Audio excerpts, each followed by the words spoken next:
For the repair of PCB DC-DC converter, the following procedure were necessary. Replacement of various electronic components and general cleanup of the unit. For testing, we use 24-volt DC as power supply. We can see that when we turn on the power supply, the LED lights up.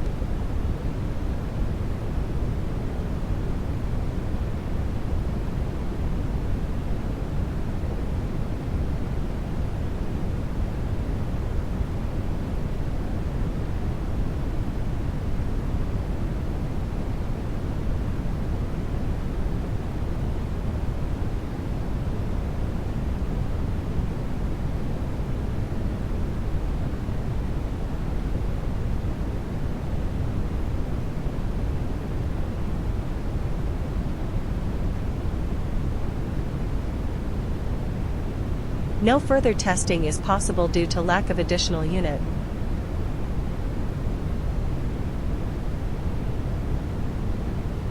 It is now clear that the PCB DC-DC converter is working successfully, and it is ready to be delivered to the customer.